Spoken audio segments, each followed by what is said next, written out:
Le 11e verset de la sourate At-Tariq, dans le Coran, fait référence à la fonction de retour cyclique du ciel, par le ciel doté de retour.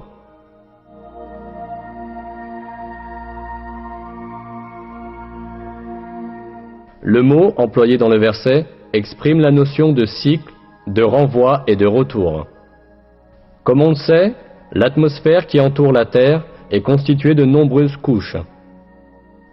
Chacune de ces couches joue un rôle important au profit de la vie. La recherche a révélé que ces couches ont pour fonction de renvoyer dans l'espace, ou vers la Terre, les matériaux ou les rayons auxquels ils sont exposés.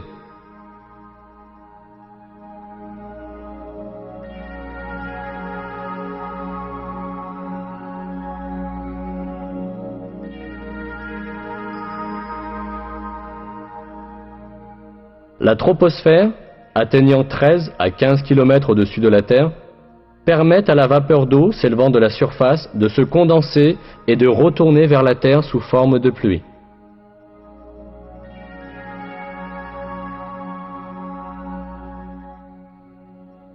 La couche d'ozone, à une altitude de 25 km, reflète le rayonnement nuisible et la lumière ultraviolette venant de l'espace, et les renvoie dans l'espace.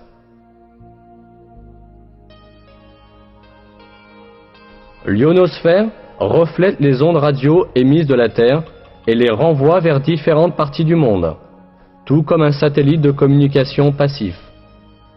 C'est ce qui permet la communication sans fil et l'émission radiophonique et télévisée sur de longues distances.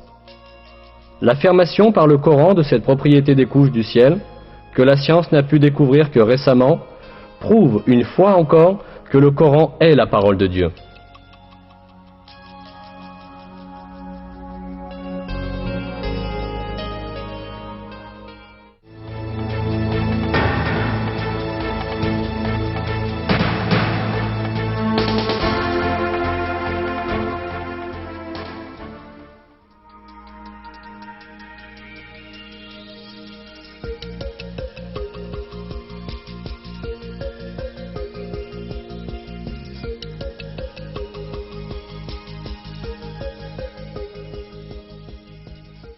L'un des faits concernant l'univers révélés dans les versets du Coran est que le ciel est fait de 7 couches.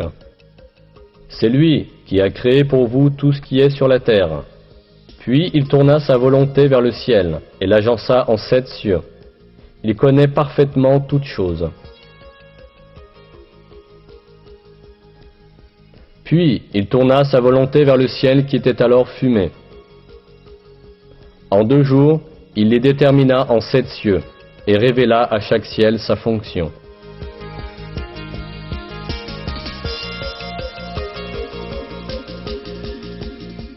Le mot cieux, qui apparaît dans de nombreux versets du Coran, est employé pour désigner le ciel de la terre ainsi que l'univers tout entier. Étant donné ce sens du mot, on voit que le ciel de la terre, ou l'atmosphère, est constitué de 7 couches. En effet, on sait aujourd'hui que l'atmosphère terrestre est constituée de différentes couches superposées. De plus, ces couches sont précisément au nombre de 7, comme le décrit le Coran. Dans une source scientifique, ce sujet est expliqué en ces termes. Les scientifiques ont découvert que l'atmosphère est constituée de 7 couches.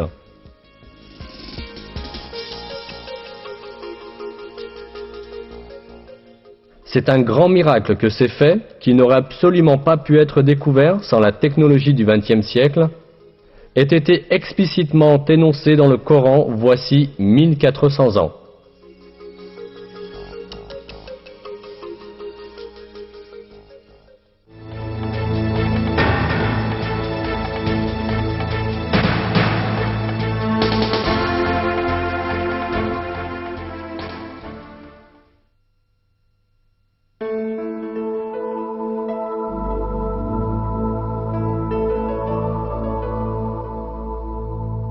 Le Coran attire l'attention sur une fonction géologique capitale des montagnes. Et nous avons placé dans la terre des montagnes fermes, afin qu'elles ne s'ébranlent pas avec eux.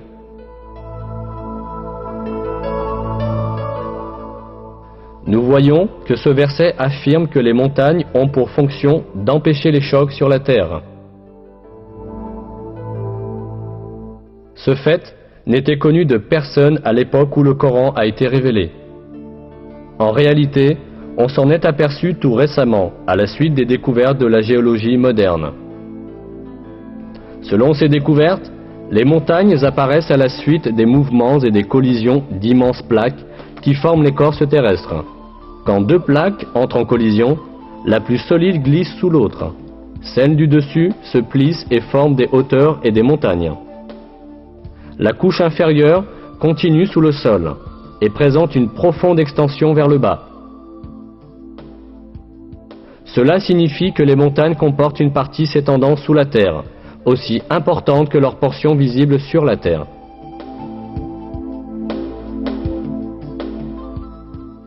Dans un texte scientifique, la structure des montagnes est décrite comme suit. Là où les continents sont les plus épais, comme dans les chaînes montagneuses, l'écorce s'enfonce plus profondément dans le manteau. Dans un verset, ce rôle des montagnes est indiqué à travers une comparaison à des piquets.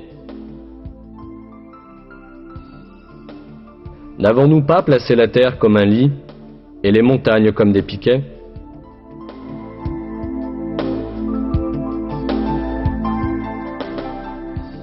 Autrement dit, les montagnes fixent l'écorce terrestre en s'étendant au-dessus et au-dessous de la surface de la Terre, au point de conjonction de ces plaques. De cette façon, elles maintiennent l'écorce terrestre et l'empêchent de dériver sur la couche de magma ou parmi ces plaques. En résumé, on peut comparer les montagnes à des clous qui maintiennent ensemble des morceaux de bois. Ce rôle vital des montagnes, découvert par la géologie et la recherche sismique moderne, a été révélé dans le Coran voici des siècles, comme un exemple de la sagesse infinie de la création divine.